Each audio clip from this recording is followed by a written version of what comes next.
एकजना अमेरिकन युट्युबरले एउटा horror movie बनाएको रहेछ, त्यो पनि एकदमै लो बजेट, $1 मिलियन। $1 मिलियन भनेको हलिउडको लागि चाहिँ एकदमै लो बजेट नै हो।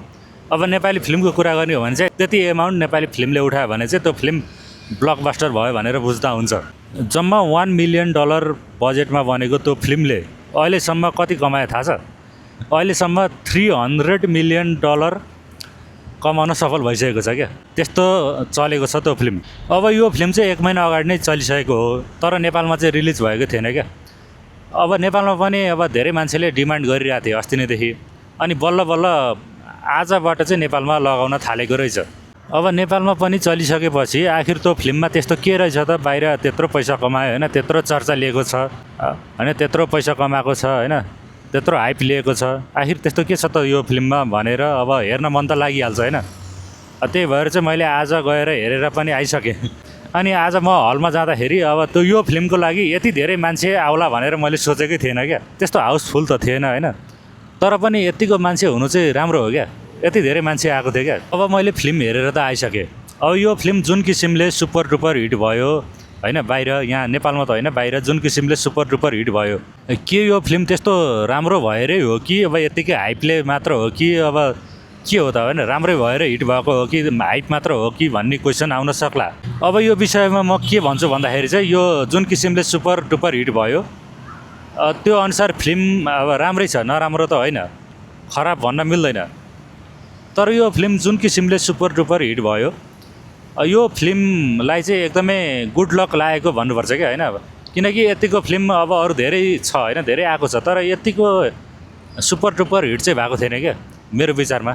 तर यो फिल्म सबैजनाले मन पराउँछ जस्तो चाहिँ लाग्दैन मलाई होइन। हुन त अब हरर फिल्म सबैजनाले कहाँ हेर्छ र होइन, तर पनि अब हरर फिल्म कोही कोही मन पराउनेहरूले पनि यो फिल्म त्यस्तो खासै मन पराउँछन् जस्तो चाहिँ मलाई लाग्दैन। अब यो फिल्मको स्टोरीको कुरा गर्नुपर्दाखेरि चाहिँ तपाईँहरूले यो फिल्मको ट्रेलर हेर्नुभयो भने चाहिँ अब ट्रेलरबाटै बुझ्न सक्नुहुन्छ क्या। अब यो फिल्मको स्टोरी लाइन के छ भन्ने कुरा चाहिँ ट्रेलरमै थाहा पाउन सक्नुहुन्छ होइन। अनि अब फिल्म अब त्यही ट्रेलरकै स्टोरी लाइनमा चल्दै जान्छ। हुन त यो हरर फिल्म भनेको छ होइन, अब हरर भन्ने बित्तिकै त भूत आउने तर्साउने खालको हरर चाहिँ होइन।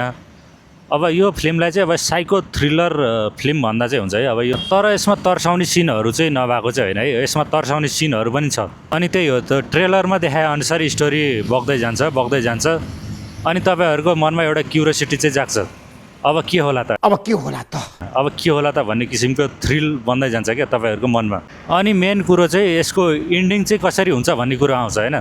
अब कतिपय फिल्ममा के हुन्छ भन्दाखेरि चाहिँ अब स्टोरी राम्रो तरिकाले बग्दै जान्छ, ठिकै तरिकाले बग्दै जान्छ, तर इन्डिङमा के गर्छ त, खराब इन्डिङ गरिदिन्छ क्या। कतिपय फिल्ममा खराब इन्डिङ हुन्छ, अनि त्यही भएर अब फिल्मै खराब भइदिन्छ क्या। इन्डिङ खराब भएपछि फिल्मै खराब भइदिन्छ क्या, त्यस्तो राम्रो स्टोरी हुँदै गएको। तर यसमा चाहिँ त्यस्तो छैन। अब यसको इन्डिङ चाहिँ मलाई राम्रै लाग्यो क्या। यसो इन्डिङ क्लाइमेक्स सिन छ नि, अब जुन किसिमको देखाएको छ होइन, इन्डिङ चाहिँ मलाई सही लाग्यो। कतिपयले चाहिँ बुझ्नुहुन्न होला होइन, कतिपयले कन्फ्युज हुनसक्ला होइन, यो इन्डिङ के हो, के भयो त इन्डिङमा होइन, लास्टमा के भयो त, अब कतिपयले कन्फ्युज पनि बनाउन सक्ला होइन। तपाईँहरूले हेर्नुभयो कि भएन, तपाईँहरूले अब हेर्नुभयो, अब इन्डिङ बुझ्नु भएन भने चाहिँ अब कमेन्ट गर्नु होला, म पछि बुझाइदिउँला। अब त्यही हो आजको यो फिल्मको रिभ्यू त्यही हो। तपाईँहरूले फिल्मको नाम थाहा पाउनु भयो कि भएन? हुन त मैले भनेको त छैन होइन, त्यहाँ स्क्रिनमा त आइसक्यो होला। त्यो पनि फिल्मको नाम चाहिँ अब्सेसन हो। नाम जस्तो छ फिल्म पनि त्यस्तै छ, अब्सेसन। अब यो फिल्मलाई मैले रेटिङ दिनु पर्दाखेरि चाहिँ अब हुन त मलाई रेटिङ गर्न चाहिँ मन थिएन होइन। 5मा रेटिङ गर्दा चाहिँ 3.5 रेटिङ दिन्छु मेरो तर्फबाट चाहिँ। ल यही हो।